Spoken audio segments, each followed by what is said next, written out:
Jessie is waiting for her husband Paul to arrive at their son Adam's birthday party. Paul got late because he was picking up Adam's birthday present. As he is unable to get a cab, Paul decides to take a shortcut home. While hurrying from a dark alley, Paul is held up by two muggers, but one of them instantly recognizes Paul as his teacher from the past. The mugger is ashamed to have put Paul in that situation and lets him go promptly. Paul returns to his home and celebrates his son's birthday with his family and friends. The night goes well for the entire family, and both Paul and Jessie's lives are lightened up by their only son Adam. Jessie believes that Paul should consider moving to a much better city, as that would be good for raising Adam. The next morning, Jessie takes Adam to buy him a new pair of shoes. Jessie also buys a new basketball for her son. Adam asks his mother if he could play basketball outside near the shop. Jessie is a bit hesitant but lets him, only if he is close to the shop. Adam goes to play for a bit, while Jessie is paying for the stuff she has bought for Adam. Soon, things take a horrible turn when the basketball slips out of Adam's hand, and a fast car runs Adam over when he went ahead to pick up the basketball from the road. Jessie and Paul are devastated over the loss of their only child. They feel as if life has been sucked out of them completely. One day after coming out of the church, Jessie and Paul are greeted by Dr. Richard. He used to be a teacher of Jessie. Both of them don't have the time and energy to talk to Richard, but he proposes that he could help them in this time of their huge loss. Paul wonders how Richard could help them at a time when they have lost the love of their life. Richard takes both of them to the nearest restaurant. Richard cuts to the chase and informs that he and his clinic has done plenty of research on cloning. He has perfected a scientific technique through which a single cell could be used to create an identical fetus, signifying that a person can be reborn. Richard also says that if Paul and Jessie agree to this, they would have to relocate to another place as no one can find out about this. Paul doesn't believe what Richard is telling them and flat out says that what Richard is trying to do is both illegal and immoral. Richard agrees that this might be illegal but not immoral, as life is being used to create life. Paul leaves furiously, stating that his beloved son is dead and nothing can bring him back to life. Before Jessie could leave too, Richard hands her his card, if they ever change their mind. Jessie tries to convince Paul that they should go ahead with this decision as they can have Adam back, but Paul disagrees and tries to make up Jessie's mind about having another child. Jessie is hell-bent on bringing Adam back to life. For days Paul tries to think about what is the right thing to do. He looks further into Richard's work and his clinic, the Godsend Institute. When one of Paul's colleagues calls him to pay his condolences regarding Adam, Paul asks his colleague if he knows who Dr. Richard is. His colleague has nothing but nice things to say about Richard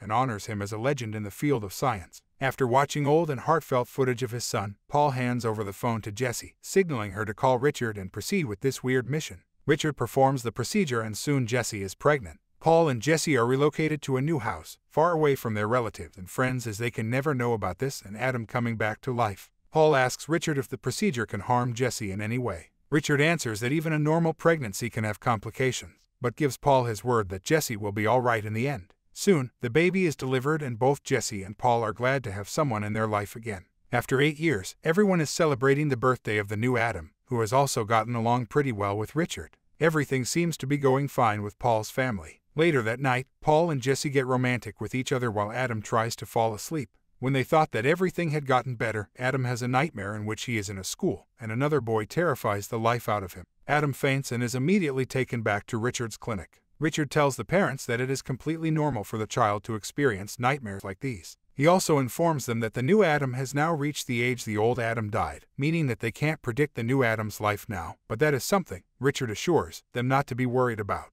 Adam returns home and all of the family is happy to be reunited with one another. Later on, Paul finds a drawing in which Adam has drawn a building that has been set on fire. Paul is puzzled why Adam would draw something like this. One day after picking up Adam from school, Adam runs into the woods that are nearby their house. Paul follows right after him and finds a shed deep in the woods. The shed is full of different tools and other stuff. After finding Adam, Paul is worried that Adam is not responding to him after Paul repeatedly says his name. Adam soon comes back to his senses, but Paul now knows that something is truly off. Paul takes some time off and goes to Richard to ask him about the current condition of Adam. Richard believes that this is something Paul should not worry about, as Adam just hasn't had enough sleep. This annoys Paul to the point where he almost runs his car over Adam by accident. Later on, when Adam is taking a bath, he starts to feel as if some other entity is present alongside him. He wears his bathrobe and searches around the bathroom to find out what it is. After finding nothing, Adam decides to go back into the bathtub, only to find that the curtain is being pulled down by someone.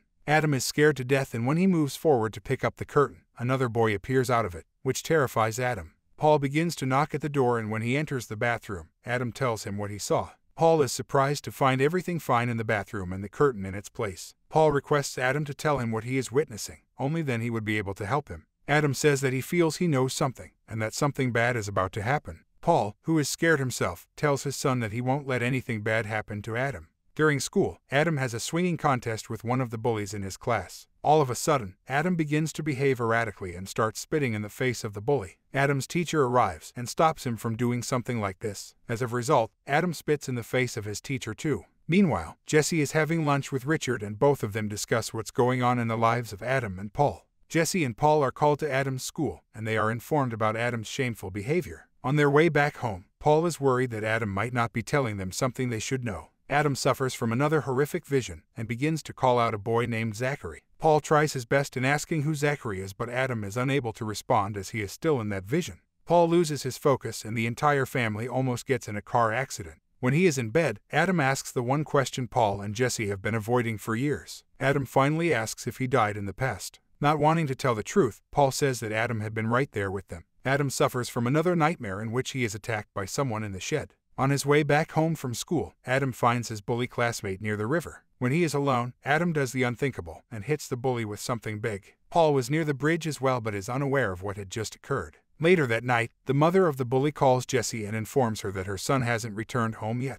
Jesse asks Adam if he is aware that his bully classmate is missing and knows where he might be. Adam, flat out, says that he doesn't know where he is. Upon asking where Adam was during the evening, Adam says that he was near the river playing. Paul asks Adam if he knows where his classmate may be, and Adam simply says that he isn't allowed to say anything. Paul is now more suspicious of Adam's weird activity. Paul asks Jesse to call Richard so that he can evaluate Adam and his changing behavior. As Adam is being analyzed by Richard, he goes through another horrific vision. This time Adam can get a much clearer look at Zachary. Adam witnesses that everyone is making fun of him when in reality, everyone is mocking Zachary. Adam finds the drawing he drew a few days ago, in which a building was on fire with Zachary's name written on it.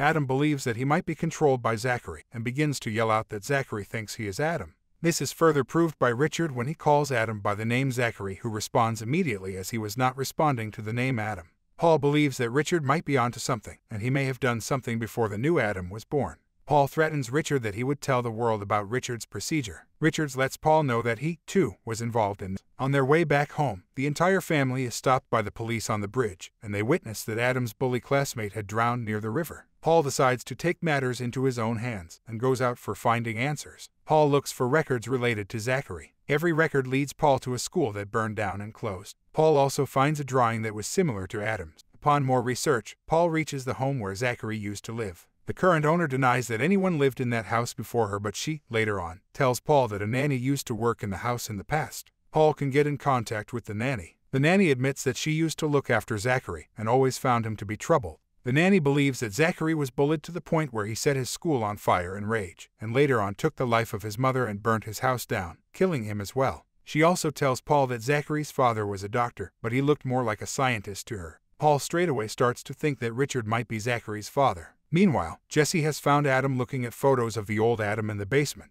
Jesse wants to tell Adam everything, but he runs off. Paul meets Richard in the church and asks for the truth. Richard admits that his son was indeed Zachary, and says that much of Zachary's DNA was destroyed in the fire and he couldn't be revived at all, which is why he mixed Zachary's DNA with that of Adam's, in order to revive Zachary in Adam's body. Paul promises to destroy Richard and his work, and vows that he would help Adam in any way possible. Before Paul could leave, Richard attacks him and leaves him in the church, which has now been set to fire. Jesse chases Adam to the shed in the woods. Jesse is scared as she can't find her son. Adam is possessed by Zachary, and before he could hurt Jesse the way he hurt his real mother, Paul arrives in time and asks Adam to take control of his body. After many months, Richard has gone into hiding as his truth has been exposed. Paul, Jesse, and a fully recovered Adam move into a new city. Before he could set up his bedroom, Adam hears someone in his closet. When he opens it, the arm of Zachary grabs him. Paul comes in to check in on Adam, who scares him from behind. Paul asks Adam if everything is all right, to which Adam suspiciously says yes, confirming that Zachary has returned to Adam once again for good.